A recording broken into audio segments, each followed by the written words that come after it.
Journal des sports présenté ce soir par Lucie Secconi, bonsoir. Bonsoir. Et on commence par une conférence de presse très attendue, celle de Marcelo Bielsa cet après-midi. Oui, qui n'a pas fait de beaucoup d'étincelles lorsqu'on lui en demande plus sur les menaces lancées à son traducteur Olszewski, qui était, je vous le rappelle, on va parler, mais à coups de poing. L'entraîneur de l'OM refuse de répondre. En revanche, il a confirmé qu'il allait bien avoir une réunion avec la Brune lundi, et même s'il venait à être sanctionné, Bielsa ne compte pas partir, on l'écoute. Sí, me comunicaron de la reunión. Lo consideré necesario y actué de acuerdo a lo que me pareció que correspondía. Yo hubiera sido irresponsable de mi parte manifestarme para luego desdecirme. Y si hubiera una sanción, tampoco puedo referirme a una posibilidad cuyo contenido no conozco. L'entraîneur de Montpellier, Roland Courbis, quant à lui, s'exaspère de la situation. On l'écoute. Est-ce qu'un coach de Marseille, à Marseille, qui s'appelle d'un surnom El Loco, dans un endroit qu'on peut comparer à un asile sympathique au niveau de la passion, avec quand même un stade qui ne ressemble pas à beaucoup d'autres stades, avec des supporters qui sont plus passionnés que passionnés. Et vous me posez comme question, est-ce qu'un entraîneur, par rapport à un président, de faire ça? Mais totalement différent de ce qui se passe à Marseille, de ce qui se passe ailleurs. La Ligue 1, c'est aussi la fin de la trêve internationale et donc un retour au jeu ce week-end. Et oui, Montpellier se prépare à recevoir Lorient samedi. Coup d'envoi 20h à La Mosson. Après la défaite 1-0 essuyée par les hommes de Courbis le 30 août dernier à Nantes, ils se méfieront peut-être des Bretons, bon 6e. On écoute à nouveau le coach montpelliérain.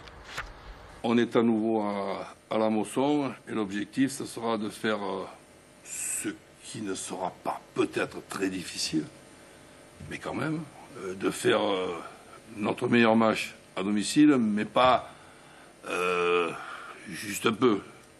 Vraiment, notre meilleur match en espérant que ce soit un très bon match. De son côté, l'OM joue à l'extérieur dimanche. Pour se rendre à Annecy et y retrouver un ancien lofter, Modou Sougou. Comme l'an passé, 760 Phocéens feront le déplacement à Annecy pour assister au match entre l'OM et Vian-Tonon-Gaillard. Et c'est confirmé, le stade Vélodrome accueillera l'équipe de France le mardi 18 novembre à l'occasion d'un match amical. Zlatan Ibrahimovic de la Suède défiera donc les Bleus de Didier Deschamps à Marseille. Et le football, c'est aussi de la Ligue 2.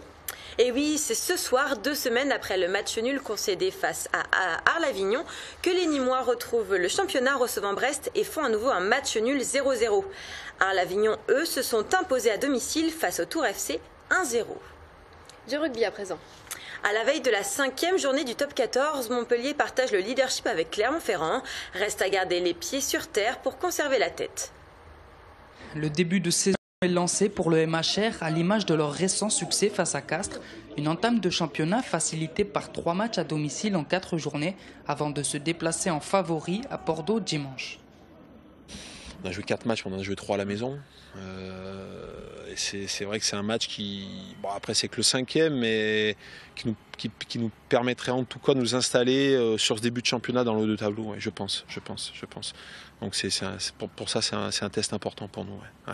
Un test pour les hommes de Fabien Galtier qui admettent devoir redoubler d'efforts pour assumer leur rôle, car malgré leurs 3 succès consécutifs, les Montpelliérains ont montré quelques limites dans le secteur offensif.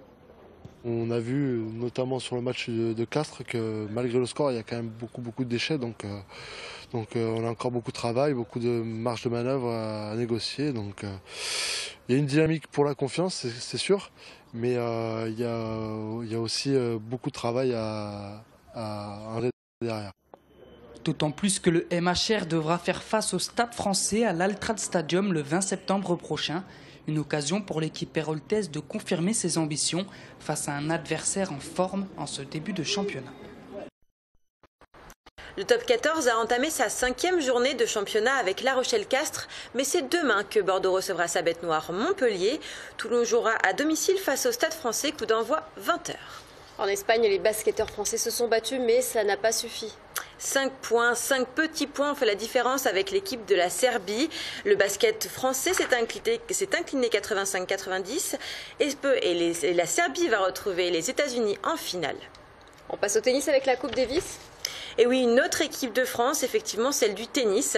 On ne pouvait rêver d'un meilleur scénario pour la première journée de demi-finale de Coupe Davis. La France mène 2-0 face à la République tchèque. Jo-Wilfried Tsonga et Richard Gasquet ont dominé les simples aujourd'hui. Ce samedi, la France devra terminer le travail en double afin d'éviter une journée décisive dimanche. Merci beaucoup, Lucie. Avec plaisir.